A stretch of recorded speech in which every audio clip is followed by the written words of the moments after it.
이해영 교수님, 뭐 5분 안으로 세 분의 토론자들 내용과 또 우리 정성희 위원장이 질문해 주신 것 답변을 겸해서 요약을 좀 해주시기 부탁드립니다. 예, 우리 문장지 교수님이나 김진양 선생 이사장 같은 경우 뭐 저하고 이렇게 대치된다기보다 서로 보완적이기 때문에 특별하게 말씀드리기보다는 우리 정성희 위원장께서 말씀하신 그 질문 첫 번째 북미 회담 가능성 문제인데 이거는 이전부터 계속 이야기가 나오지 않습니까? 근데 저는 판단하기에 이게 실제로 만났을 때 무슨 이익을 주고받을지 그게 관건이라고 보거든요.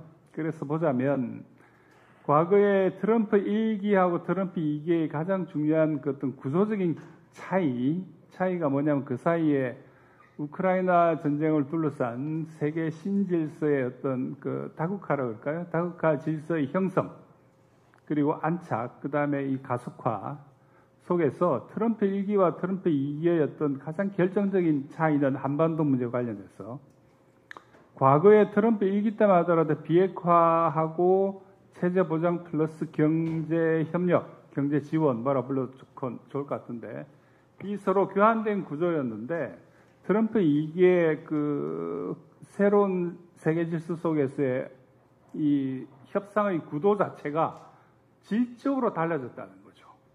그러니까 과거 쉽게 말씀드려서 과거 같은 트럼프 1기 같은 경우에는 비핵화와 안보를 바꾸는 구조였는데 지금 같은 경우에는 트럼프 2기 같은 경우에는 핵은 북의 입장에서 본다면 그건 상수고 그건 거래 대상이 아닌 거죠. 그렇다면은 이 비핵화 문제 의제를 제외하고 나서 만나서 할 게 주고받을 이익이 뭐냐 했을 때 고작 우리가 생각할 수 있는 거는 뭐 제재, 대북 제재, 그다음에 뭐 경제 뭐 있을 수 있을 텐데 그런데 현재와 같은 북중러 관계에서 본다면은 제재 문제 같은 경우에는 유엔 제재와 미국 제재로 나누지 않습니까? 근데 유엔 제재 같은 경우는 이미 러시아 같은 경우 우리 이거 적용하지 않겠다고 이야기한 지 벌써 오래되고 그렇기 때문에 남아있는 미국 제재인데 미국 제재 같은 경우에는 트럼프 행정부가 사실은 혼자서 풀 수 없는 구조예요. 왜? 의회를 통과해야 되기 때문에. 그렇기 때문에 제재를 하더라도 실질적으로 트럼프가 줄 수 있는 선물이라고 하는 것이 마땅치가 않은 거죠.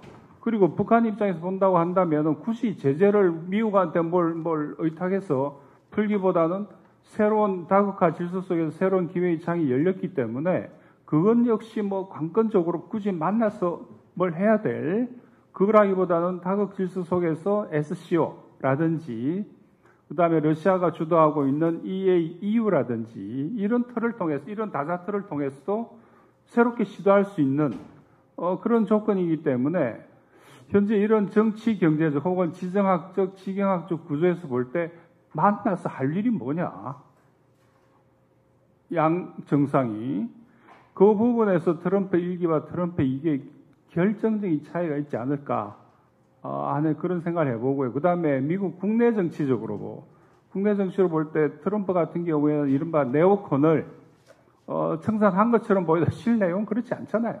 NED를 다 틀어낼 것처럼 했지만 NED 여전히 있습니다. 지금 네팔 같은 경우에 네팔 뒤에는 NED잖아요. 네팔 이번에 칼라 혁명이 일어났을 때 그건 미국 NED가 준비해왔던 작업이니까 그런 식으로 보면 또 세르비아 같은 데서도 얼마 시도하다가 안 됐죠, 그거는. 근데 네팔은 성공한 케이스고. 그렇게 본다면 여전히 USAID나 그 NED 같은 경우에 제2의 CIA 같은 경우에 여전히 활동하고 있고, 그 다음에 현재 마가라고 하는 것이 미국 국내 정치적으로 완전히 장악한 건 아니잖아요. 그런 면에서 본다면은 여전히 미 국내 정치적인 힘의 관계에서 보자면은 완전히 어느 일방으로 정리되지 않았고 그 속에서 볼 때 트럼프가 움직일 수 있는 그 국내 정치적 공간이 저는 무한하다고는 생각하지 않습니다. 그렇기 때문에 이런 여러 가지 조건이 저는 충족되지 않았다 보고 설사 한반도 문제를 풀어감에 있어가지고 북미 협상이 그럼 관건적이고 결정적이냐 현재 같은 조건에서는 그렇게 볼 수 없는 측면이 있다. 그거 말고도 얼마든지 중국하고 풀어도 되고 러시아하고 풀어도 되고 경제 문제 러시아하고 해도 되고 중국하고 해도 되는데 굳이 혹은 우리 대한민국이나 아니면 미국하고 굳이 해야 될 그러니까 그만큼 이 국제질서의 구조 자체가 바뀐 조건에서 만나서 주고받을 실익이 뭔지에 대한 서로가 이 견적이 안 나온 이런 부분이 저는 좀 크게 작용한다고 생각하고 있습니다. 하나, 예. 도련선 같은 경우에는 저는 일종의 이 도련선이라고 하는 것이 그 가상의 선이잖아요. 실제로 뭐 국경도 아닌 거고 미국이 임의적으로 설정한 전략적 어떤 선인데 그래서 이번 사건 같은 경우에 제2도련선 괌까지 2개의 항모 선단이 갔는데도 미국은 몰랐잖아요. 그러니까 이게 위성 방어를 다 겸을 피해가서 그 앞에까지 떡하니 나타나니까 부랴부랴 미국 항모가 뭐 비상이 걸리고 하는 상황이었는데, 근데 제가 볼 때는 도련선 자체가 임의의 어떤 가상의 선이기 때문에 그걸 뭐 나가고 들어오는 큰 의미는 없지만 군사 전략적으로 왜 그러냐면 지금 전쟁은 어떤 항모가 움직여서 뭘 바다를 제패하는 그런 컨셉이라기보다는 미사일 사정거리에 있냐 없냐가 결정적이잖아요. 그렇게 본다면은 하지만 중요한 거는 이 가상의 도련선이라는 가상의 미국이 거는 선을 중국이 무시하기 시작했다고 하는 거. 그리고 지금 남중국해에 지금 3번째 중국의 항공모함이 가고 있잖아요. 왜냐니까 거기서 지금 군사훈련을 하고 있기 때문에. 원래는 동중국해 쪽으로 올려다가 여러 가지 기상 조건 이런 것 때문에 지금 남쪽으로 갔는데, 근데 지금 아까 우리 문장열 교수 말씀하신 것처럼 한미 군사훈련의 핵심적인 실체가 그 프리덤 엣지인데 그게 제주도 남쪽 해상이 동중국해 아닙니까? 똑같은 개념이에요, 실은. 그러니까 그 동중국해에서 한미일이 합동 군사훈련 해왔다는 의미인데 그건 곧바로 중국을 겨냥한 거고 누가 봐도 다 아는 이야기고 그런 조건에서 본다면은 그만큼 이번에 중국의 3번째 항공모함이 기동하는 선을 보면은 그만큼 중국이 이제 자신감을 단순히 굴기 차원이 아니라 이제는 서태평양에서의 힘의 우위를 주장하기 시작하는구나 이런 생각을 하게 되거든요. 그렇기 때문에 이번 그 도련선은 아주 상징적인 하나의 큰 유의미한 사건이라고 봅니다. 그런데 우리 언론엔 한마디도 언급을 안 한 것 같아요. 그게 뭐 우물한. 그러니까 못 보는 거죠. 지금부터 이제 5시까지 플라워에서 질문을 받을 텐데요. 질문해 주실 분은 질문의 요지를 분명하게 해주시고 답변해 주실 분을 지명해 주셨으면 좋겠습니다. 먼저 손을 드셨는데 마이크.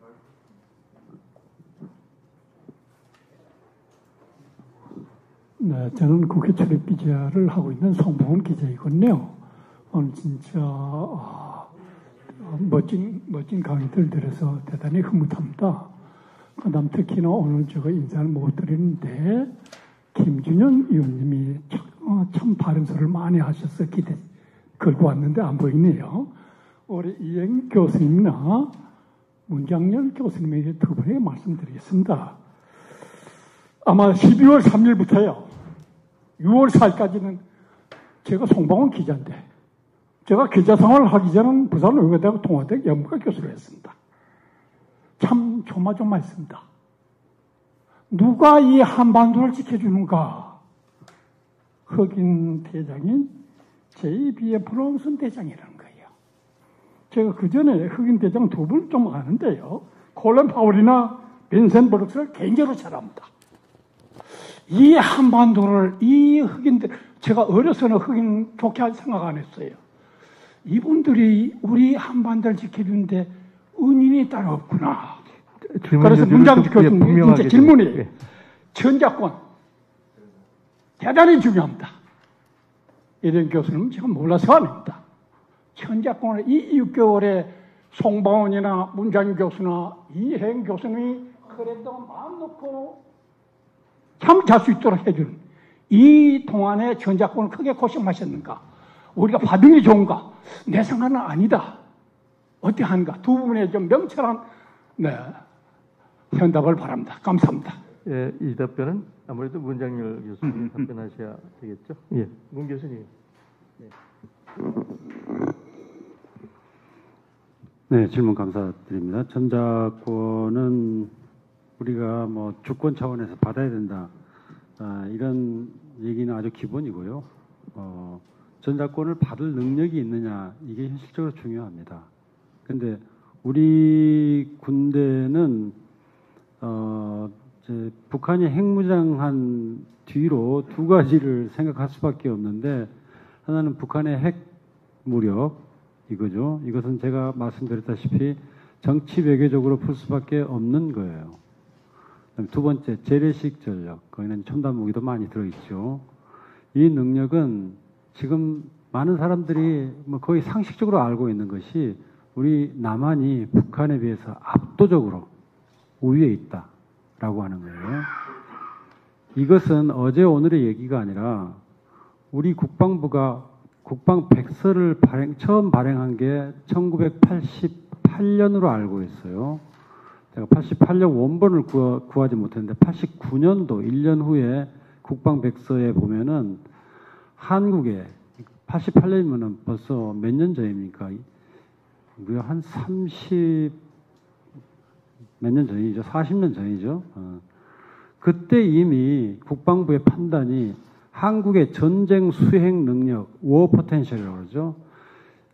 북한에 비해서 그냥 우위가 아니라 거기 압도적이란 말이 거기 또 들어가 있어요. 압도적으로 우위라고 말을 하고 있어요. 그래서 군사력 자체 이것만 봐서 우리가 충분히 우리 군대를 지휘할 수 있는 그런 능력을 갖추고 있고, 또 전쟁이 일어났을 경우에는 전쟁은 무기만 가지고 하는 것이 아니라 총력전입니다. 인구라든지 그다음에 경제력이라든지 다 필요한 것인데, 이거에 있어서도 우리가 뭐 더 이상 설명이 필요 없죠. 일단 뭐 북한에 비해서 경제 규모가 50배 정도 되기 때문에. 그래서 작전 통제권은 방금 말씀하셨다시피 상당히 심리적인 문제예요. 미군이 우리를 지휘해 주지 않으면은 좀 뭔가 불안한 거예요. 미국이라는 거대한 나라가 우리를 지켜줘야만이, 우리를 지휘해 줘야만이 좀 안정감을 느끼는 거죠. 이게 잘못된 거예요. 우리는 이미 그 단계를 훨씬 뛰어넘었습니다. 30년 이상 됐어요. 90년대. 그래서 지금 남은 것은 그런 두려움을 떨쳐버리고 우리가 스스로 우리를 지키고 우리 군대를 우리가 지휘해가지고 전쟁에 대비하고 또 전쟁이 일어나면 싸워서 이기는 그런 정신이 아닌가. 결국 정신의 문제가 크다라고 봅니다. 예. 예, 이혜영 교수님. 예. 예, 간단히 하나 보완 설명을 말씀을 드리고 싶은 게, 그 전자권이건 평자권이건 기본적으로 그 대통령의 군 통수권 밑에 있는 개념입니다. 지금이라도 대통령이 마음을 먹고 연합사에 편제되어 있는 그 우리 군을 빼면 바로 우리가 작전권을 행사하는 거예요. 그리고 지금도 예컨대 수방사라든지 그다음에 그 대구에 본부가 있는 제2작전사 있지 않습니까? 그것도 엄청난 병력이에요. 군단이 5개입니다. 그 밑에도. 그거는 저기 전자권 연합사 전자권 밑에 없어요. 그럼 우리가 지금 행사할 수 있는 거거든요. 그렇게 보면 요지는 전자권 환수라고 하는 개념이 우리 군 전부를 뭐 이렇게 뺐다 넣다 하는 그런 개념이 아니에요. 지금도. 그래서 현재 우리 후방에 있는 제2작전사 같은 경우에는 그 가지고 있는 휘하 부대들은 유사시에는 제2작전 사령관이 작전권을 행사합니다. 지금 구조가 그렇게 되어 있습니다. 예, 다음 질문. 예, 그 안경 쓰신 분이 제일 먼저 손을 그셨어요. 예.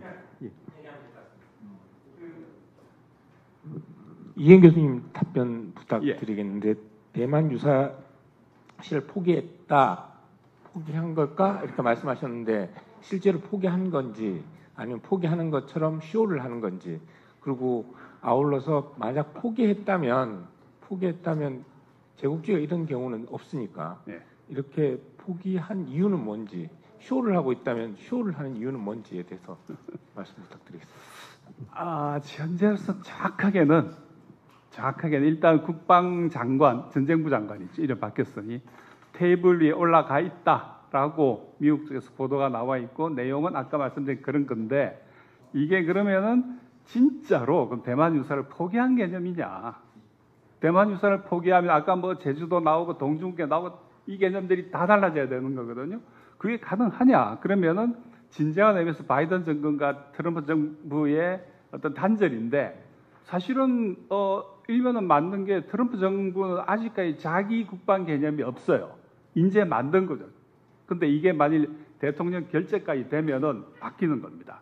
그런데 과연 그렇게 쉽게 바뀌냐? 왜냐하면 과거의 경험에서 보더라도 뭐 예를 들어 정치인 출신의 뭐 대통령이 뭘 하더라도 사실은 군산복합체나 군부 입장에서 볼 때는 아닙니다 하고 말 안 들어버리면 그만해요. 그렇게 종종 생깁니다. 사실 우리나라 그 군도 그렇고 관료도 그렇지 않습니까? 대통령 말 안 들어요. 제껴버려요. 필요하면. 그처럼 그런 경우도 있기 때문에 아직은 저는 완전히 결정되지 않은 게 아닌가를 좀 신중론 쪽입니다. 아직은.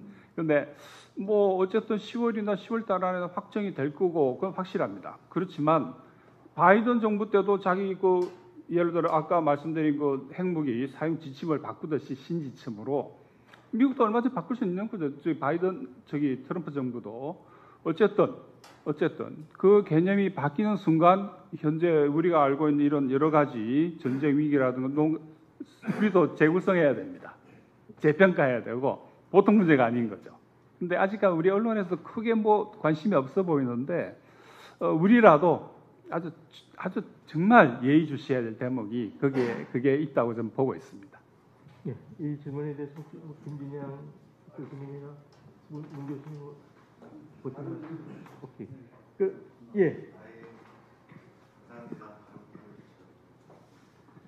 예, 저는 올해 45살이고 경제신문이나 이런 데 잠깐 일했던 시민입니다.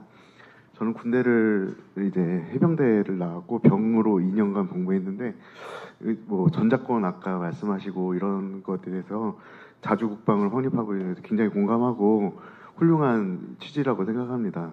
저도 진보 언론 뭐 한겨레 이런 쪽으로 많이 20대 때부터 읽어와가지고 그런 쪽에 이제 성향이 있습니다. 다만 이제 제가 최근에 느낀 걸 하나 말씀드리면 이제 이게 우리가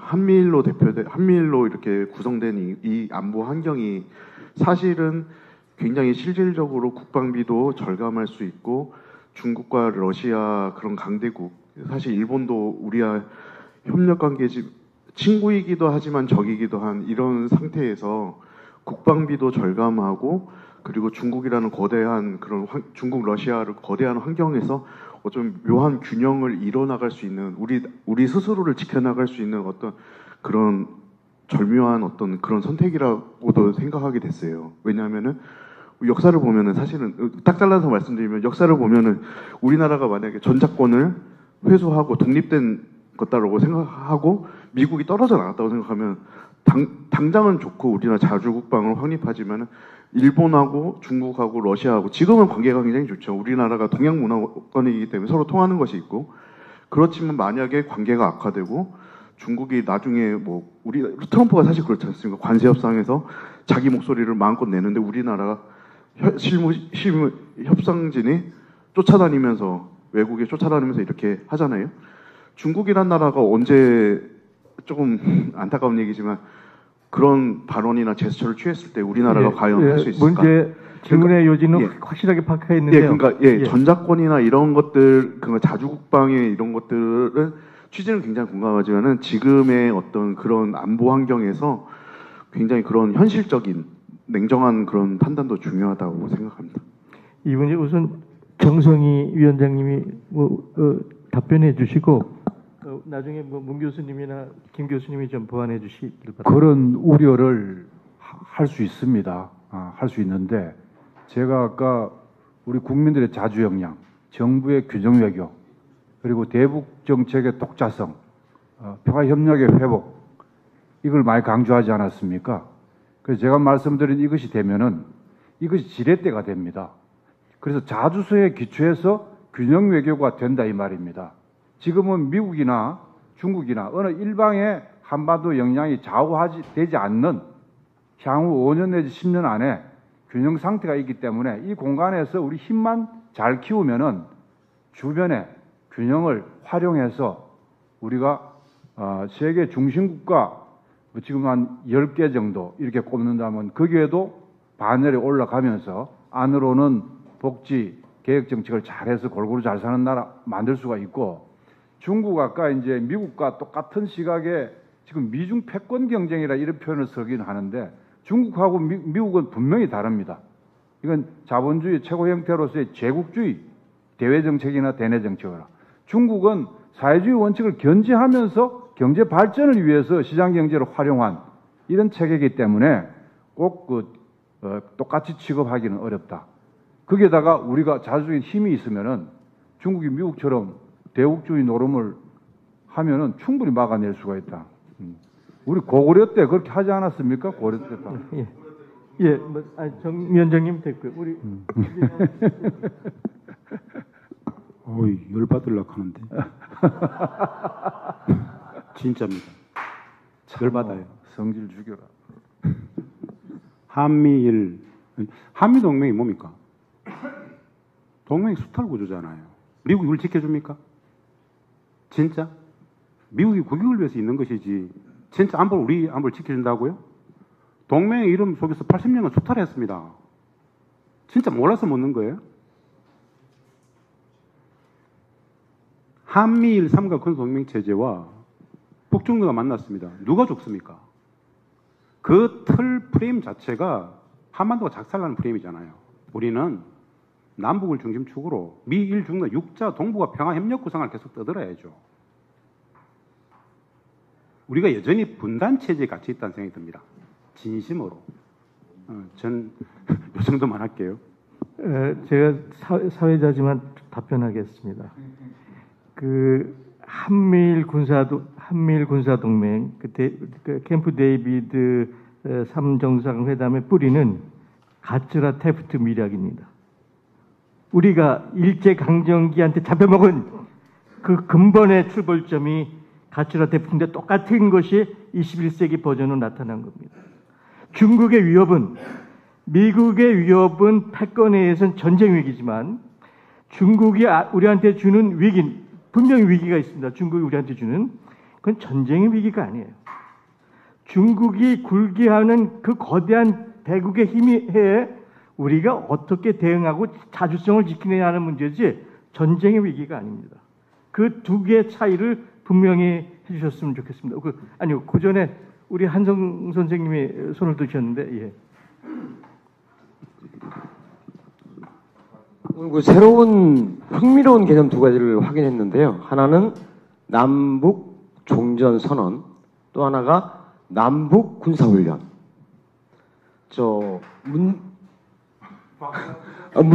문장열 교수님에게 질문을 드리는 건데요. 남북 종전 선언에 대한 필요성을 얘기를 하면서 전제를 뭘 깔았었냐면요. 김장 교수님이 바로 한미 관계 정상화를 얘기를 했거든요. 그리고 남북 종전 선언의 방향은 명백히 통일로 지향하고 있다고 밝혔었는데, 문장열 교수님은 그 남북 훈련을 되게 흥미로운 개념이잖아요. 그 개념을 평화적 두 국가론에 기반해 있거든요. 평화적 두 국가 관계로.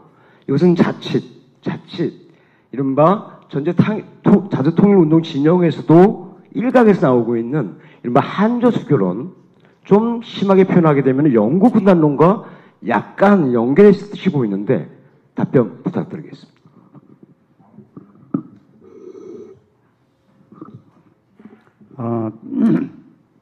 제가 남북 군사훈련 얘기는 아주 가능하면 좀 덜 멀었으면 좋겠지만은 아주 먼 미래 비전으로 제시를 했어요. 그러니까 우리가 더 이상 남북 간의 이런 적대적인 두 국가 관계 이것을 탈피하고 평화적인 두 국가 관계, 그리고 통일을 계속 또 지향을 하니까 평화적 두 국가 관계는 통일을 포기하는 게 아니잖아요. 통일을 지향하면서 중간 단계로서의 그러니까 그 비슷한 게 굉장히 오래된 우리 한반도 통일 방안에 있습니다. 바로 남북연합체입니다. 사실 남북 간 평화적 두 국가 관계는 뭐 앞에 수식어 빼더라도 우리 남한이 먼저 공식화했어요. 그게 통일 방안이 연합제잖아요. 그건 두 국가예요. 국가 대 국가가 연합하는 것이기 때문에 그래서 두 국가 관계를 김정은이가 했다. 이건 잘못된 생각입니다. 우리가 먼저 했어요, 사실은. 그래서 이런 두 국가 관계가 평화적인 관계로서 그리고 민족 통일을 지향하는 것이라면은 한조 수교 좋죠. 그리고 그다음에 한미 연합사를 없애고 남북 연합사 만들고 남북 연합사가 같이 남북 연합 군사 훈련도 할 수 있고 그런 비전을 우리가 너무 꿈 같은 얘기, 너무 먼 미래 또 실현 불가능한 얘기로 생각하지 말고 제 생각은 그거 우리가 상상이라도 하자. 그리고 현실로 만들려고 노력하자. 그런 뜻에서 말씀드린 겁니다. 예, 마지막 질문을 하나 더 받겠습니다. 우리 그냥 번쩍 우리 고은강수님이 손을 들어주셨는데 오늘 마지막 질문도 받겠습니다. 네, 잘 들었고요. 국정 운영 계획에 그 윤석열, 그러니까 미국의 똥개 충견이라고 했던 윤석열의 국방 정책이 토시 하나 바뀌지 않고 그대로 이재명 정부의 국정 운영에 들어왔다 하는 거는 이제 이재명 대통령이나 그 주변의 관리들이 그거에 대한 문제의 심각성이 없는 것이거나 아니면 일시적으로 위장을 하거나 한 건지는 모르겠지만 일단 그런 것과 미국에 갔을 때 이재명 대통령이 북을 지칭해서 가난하고 사나운 이웃이라고 얘기를 했어요.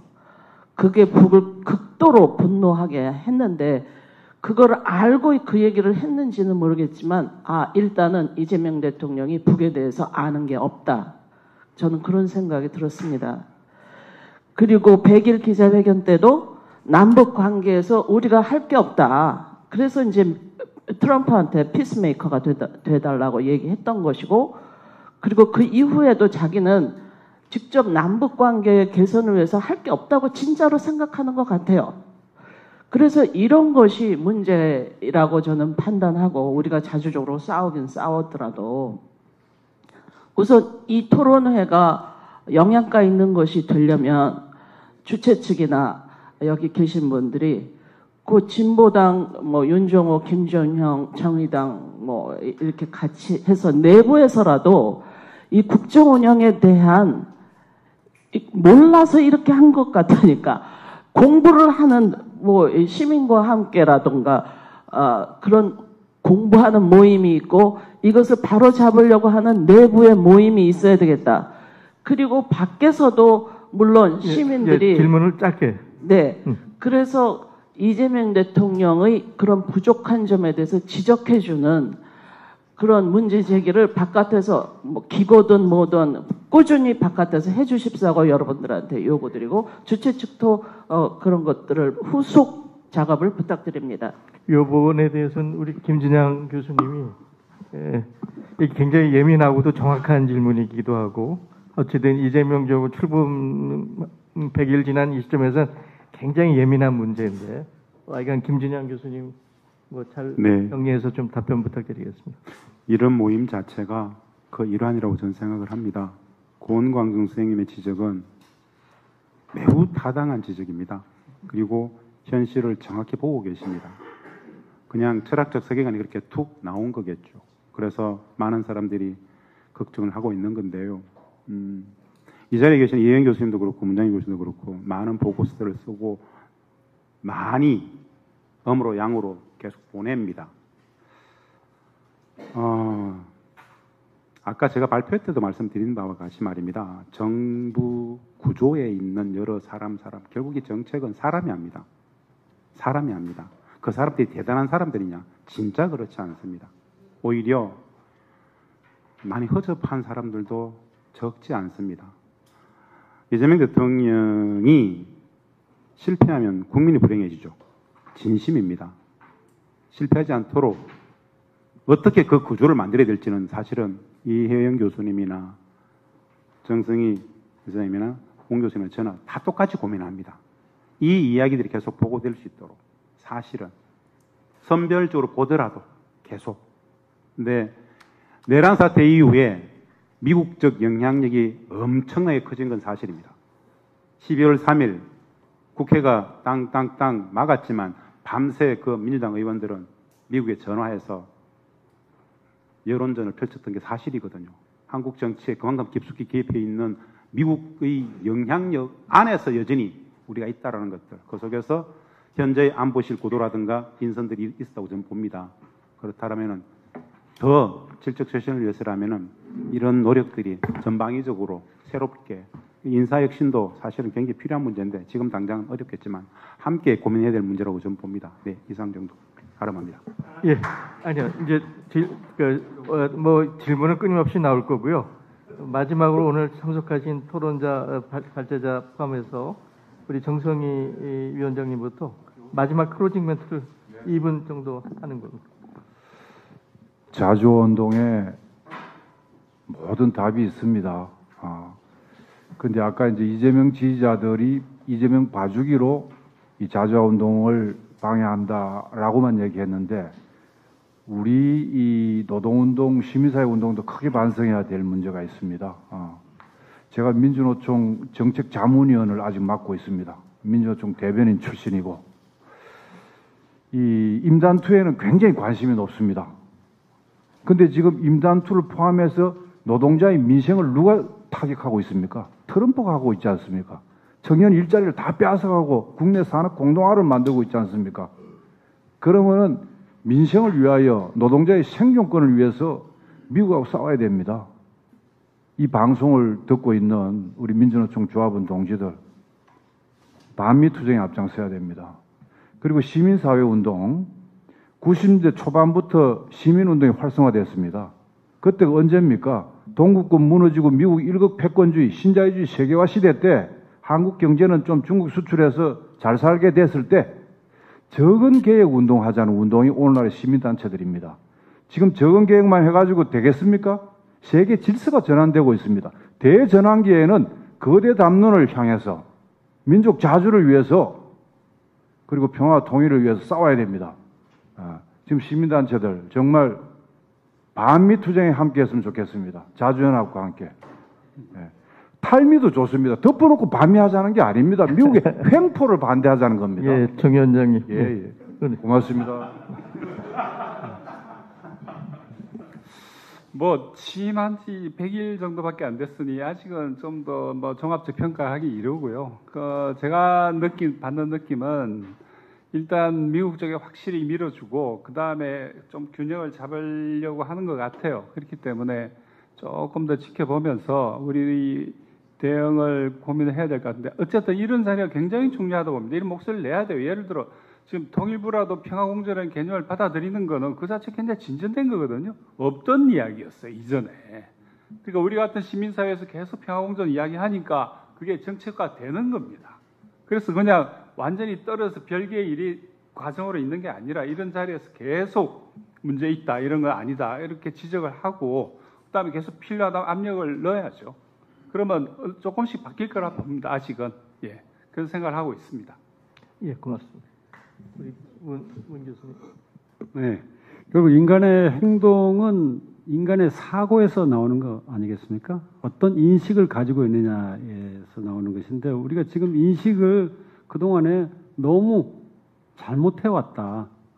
미국 없으면 마치 죽는 것처럼. 그래서 그런 인식을 전환을 해야 될 때가 이미 왔다. 그리고 이런 인식은 국민들뿐만 아니라, 그러니까 일반 시민들뿐만 아니라 더 중요한 것은 정부 관료들, 정치 지도자들, 대통령부터 시작해가지고 이 사람들의 인식이 바뀌어야 된다. 그리고 그 인식이 바뀌었으면은 그것을 국민들에게 뭐 교육이나 계몽이라 그러면은 너무 조금 고자적인 그런 얘기인데 뭐 같이 절차 탕마한다는 뜻에서 분명히 정부가 국민에게 그런 것들을 성의 있게 설명하고 설득하고 그렇게 해서 정책을 만들어 나가야 되지 않겠느냐 그런 시점이 왔다고 생각합니다. 김진양 교수님. 이 자리에 계신 모든 분들께 진심으로 고맙고 감사하다는 말씀을 드립니다. 여러분들과 함께 이 난국을 함께 헤쳐갔으면 좋겠습니다. 모두 사랑합니다. 감사합니다. 제가 사회 차장으로 마지막 잠깐 얘기를 하겠습니다. 우리한테는 크게 두 가지 과제가 있죠. 남북을 포함한 한반도 상황을 어떻게 뚫고 나갈 거냐. 또 하나는 이 급변하는 국제 질서, 지정학적 위기 속에서 우리가 어디로 가야 되느냐.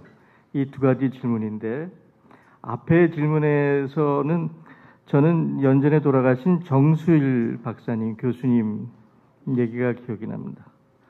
현실적으로 우리가 군사적으로, 정치적으로, 상황적으로 두 개의 국가고 두 개의 체제지만 그리고 그걸 현실주의적으로 인정해야 되지만 결국 민족이라는 담론을 통해서만이 남북이 화해할 수 있고 평화의 조건을 만들 수가 있고 통일을 행해서 달릴 수 있다. 그래서 민족 담론을 잃어버릴 때 우리 역사를 잃어버린다는 얘기를 하고 싶고요. 두 번째는 이 지정학적 변화는 시진핑은 100년 만의 변화라고 그러지만 저는 400년 집단 서방이 무너지고 다자적 제3세계가 참여하는 다자적 질서로 가는 과정에서 우리가 그럼 어디로 가야 되느냐? 저는 5가지 키워드가 중요합니다. 상황을 정확히 읽어내야 되고 조건을 분명하게 분석하고 우리 국민들이 모두 참여하는 가운데서 역량을 결집해내고 그 속에서 집단지성이 나오는 전략을 만들고 그 4가지 외에서 지도자가 의지적으로 돌파하는 상황과 조건과 역량과 전략과 의지가 결합이 될 때만이 우리가 비로소 나갈 길을 밝혀나갈 수 있다고 생각합니다. 오늘 이걸로 오늘 토론의 모두 끝내겠습니다. 감사합니다. 네. 지금 유튜브 송출을 해주신 서울의 소리와 뉴탐사 측에 특별히 감사를 드립니다. 또한 이것으로 전쟁 위기와 평화 협력, 대전환기 정부와 주권자의 과제 토론회를 마치도록 하겠습니다. 오랜 시간 동안 고생 많이 하셨습니다. 감사합니다.